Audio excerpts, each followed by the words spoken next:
और मैंने एक बात हमेशा बोला करता हूँ कि अगर आपको किसी से डर लग रहा है, कोई समस्या हो रही है, रात को सपने बहुत बुरे आ रहे हैं, या फिर आपको नींद नहीं आ रही है, बहुत सारी तकलीफें हो रही है,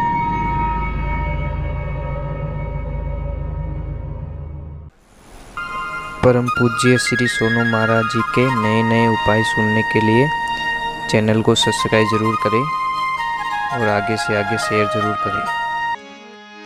और मैंने एक बात हमेशा बोला करता हूँ कि अगर आपको किसी से डर लग रहा है, कोई समस्या हो रही है, रात को सपने बहुत बुरे आ रहे हैं, या फिर आपको नींद नहीं आ रही है, बहुत सारी तकलीफें हो रही है, और आपको कहीं कोई जगह में डर भी लग रहा है कि यहाँ पे मुझे बहुत अटपटा लग रहा है, या किसी कोई भी जगह पे जाते हो डर लग रहा है, तो आपको कुछ नहीं करना है। गीता के 11वें अध्याय का 36वां श्लोक एक लाल पेन से वाइट पेपर पे लिख के उसका ताबीज बना के अपने पास में रख सकते हो, अपने गले में बांध सकते हो, या अपने पर्स में रख सकते हो। ये सुई में नहीं ला सकता तो फिर क्या करेगा? नहीं गुरुदेव, बड़ी भूल हो गई हमसे, बड़ी भूल हो गई। अरे मैं कैसे लाऊंगा? मरने के बाद में सारी चीजें यही तो रह जाएगी। तो महाराज उन्होंने बोला गुरुदेव अब क्या करना है? अब कुछ नहीं है। अगर करना है तो देखो, अगर दौड़ना है तो वजन हल्का करना पड़ेगा, सीधा हिसाब है। अगर आप रेस भी जीतना चाहते हो, कंपटीशन भी जीतना चाहते हो, और आप वजन को छोड़ना नहीं चाहते हो, जो तुम वो हल्का होकर तो जो मन का भारा, ऐसी रेणी रे भई वधु भवजल उतरो पारा, संता कहीं बेगम देश हमारा, अरे बेगम देश वेदों से न्यारा, वहां नहीं कोई काल पसारा, राजा रंक फकीर बादशाह सबको करूं पुकारा, जो तुम आओ परम धाम से वहां है लोक हमारा, ये संता भाई बेगम देश हमारा। धर नहीं गगन पवन नहीं पानी चांद सूरज नहीं तारा, बिन मेहताब होत उजियाला, साहिब के घर बारा, संतों बेगम देश हमारा। कबीर साहिब जी महाराज लिखते हैं कि लोक लाज कुल कारण मेटो गई शब्द तत सारा, है नहीं कई कबीर साहब सुनो भाई संत सहजो लोगों किनारा, अरे संता भाई बेगम देश हमारा। कई सारे बोझ हल्के करने पड़ते हैं, एकदम हल्का।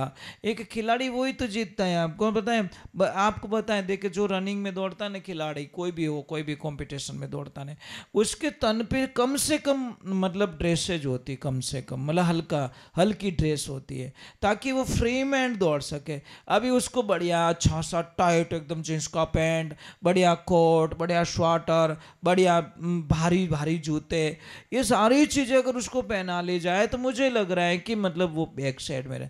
तो ये हमारे दिमाग में भी बहुत सारी चीज़ें हो जाती हैं, हम दौड़ना चाहते, सब कुछ करना चाहते, पर नहीं पहुंच पाते। तो नरसिंह जी को बोला कि हल्का होना पड़ेगा। हल्का कैसे? मतलब जो ये जो दिख रहा है ना भौतिकता, इसका त्याग करना पड़ेगा। नहीं दिखने वाला रख ले, दिखने वाला छोड़ दे। तो गए और कहते हैं भाई देखो, आगे बोला है तो हम भी बोल रहे हैं आपको। कहते हैं कि उस वक्त में नरसिंह के पास में 14 करोड़ की माया थी, और उन्होंने 14 करोड़ की माया को दान पुण्य में कर लिया, धर्म में निकाल दिया उन्होंने। तो महाराज भगवान श्री कृष्ण ने उनका जब बहन बेटी थी नैनी बाई, उनका जब मायरा भरा तो कहते हैं 56 करोड़ का मायरा भरा नगर अंजार के अंदर। देखिए, तो ये भगवान क्या कहते, तू देगा तो लेगा ना। मैंने आपको कुछ दिया ही नहीं, और मैं जाके बोल लाना लाना, अरे मैंने अरे कुछ दिया ही नहीं, क्या ला के दूं भैया? कुछ तो दिया होता तो तेरा अधिकार होता। हम धरती माता को कुछ देते ही नहीं, बीज बोते ही नहीं है, और बोते नहीं, और उसमें बोलते हैं कि धरती माता कुछ देती नहीं है। धरती माता क्या देगी भैया? कुछ नहीं देगी भैया, मिट्टी पड़ी उठाओ और खा लो बस, इससे ज़्यादा मेरे पास कुछ भी नहीं है। क्योंकि तुमने यहाँ बीज बोया होता तो मैं तुमको बहुत सारे फल दे देती।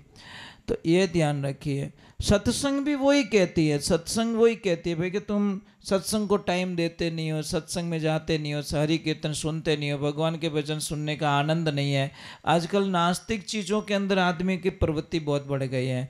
मतलब गंदी चीज़ में मन हमारा ज़्यादा जाता है, अच्छी चीज़ों में मन बहुत कम जाता है। अच्छे काम के लिए किसी को बोलो तो बहुत बड़ा बोझ लगता है कि ये क्या होगा, ऐसे क्या होगा। अरे भाई, अच्छे काम में सबसे आगे रहो, बुरे काम में सबसे पीछे रहो, आपका नंबर आए नहीं।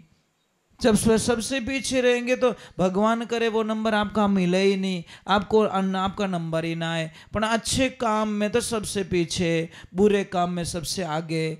यही तो गलती हो जाती है ना, यही गलती हो जाती है हमारी। इसीलिए कहते हैं कि देखो, यानी सुग्रीव जी महाराज ने सत्संग की, भगवान श्री राम का साथ किया। सत्संग का मतलब साथ करना, अच्छे लोगों के संग में रहना। सुग्रीव जी महाराज ने राम जी की संगत की, राम जी के साथ में रहे और वानर सेना बनाई।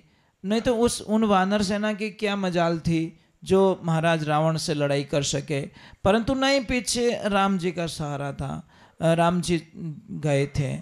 इसीलिए उनको जोश था कि राम जी हैं हमारे साथ में, इसलिए उनके अंदर ताकत आ गई, विशेष बल आ गया। इसलिए ये ध्यान रखे, कभी भी लाइफ में ध्यान रखे, आपको अपनी मारवाड़ी में कहावत, बांदरों को दे तो पहाड़ पान को दे। रेगिस्तान में बांदरा देखो, रेगिस्तान में बांदरा ने अच्छो नहीं लागे। बंदर होता है रेगिस्तान में, उसको शूट नहीं होता, क्योंकि कूदने के लिए झाड़ चाहिए, पहाड़ चाहिए, वो चाहिए। बंदर कितनी ऊंचाइयों से कूद जाता है, अपन कभी मतलब उसको डर नहीं लगता।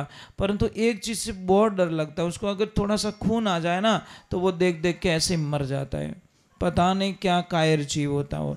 तो एक ध्यान रखिए आपको। तो लास्ट में क्या बोला, बहुत अच्छी बात बोली है कि लोहा होता है, लोहे की कील को आप डायरेक्ट पानी में डालो, वो डूब जाएगी, इसमें कोई शंका नहीं है। अगर उस लोहे की कील को पानी पे तैराना है तो तैरेगी, इसमें कोई शंका नहीं है। पर तैरने का तरीका, अब डालते जाओ, कील डालते जाओ, कील डालते जाओ। आपने हजारों टन कीले डाल दी, एक भी कील पानी की सतह पे पहुंची नहीं, ऊपर नहीं आई। परंतु अगर उस कील को पानी में नहीं डूबने देना है तो कुछ नहीं करना है, एक छोटा सा लकड़ी का टुकड़ा ले लो और लकड़ी के टुकड़े में उसको डाल दो, और डालने के बाद में उसको छोड़ दो पानी में। वो लकड़ी का टुकड़ा उस कील को डूबने नहीं देगा, इसमें कोई शंका नहीं है। इसलिए कबीर साहिब जी महाराज ने कहा कि लोहा सत्संग काठरी किनी, काठ मतलब लकड़ी, यानी जड़ पर जहाज तेरी। जहाज होते, बड़े बड़े जहाज होते हैं, बड़े बड़े जहाज होते हैं, आपको पता है लकड़ी का प्रयोग किया जाता है, उसमें उपयोग किया जाता है। और उपयोग करने के बाद में बहुत सारे मतलब लोहे की जो चीज़ें भी होती है ना, वो भी डूबती नहीं, क्योंकि लकड़ी का सहारा ले लिया। उसी प्रकार हम किसी अच्छे व्यक्ति के साथ ले लें तो हमारे जीवन में हमको बदलाव नहीं चाहिए भैया। पहले बात तो हमको चाहिए बदलाव, बदलाव ही जीवन होता। बदला तो खत्म कर देती बातें। बदला का मतलब रिश्ते टूट जाना। बदलाव में या सामने वाला नहीं झुक रहा था, हम झुक जाए, ये आ गया बदलाव। वो बोले मैं भी नहीं झुकूंगा, वो बोले मैं भी नहीं झुकूंगा, तो झगड़ा कभी खत्म होने वाला नहीं है। झगड़ा खत्म होने के लिए एक को तो झुकना ही पड़ेगा, इसमें कोई शंका नहीं है।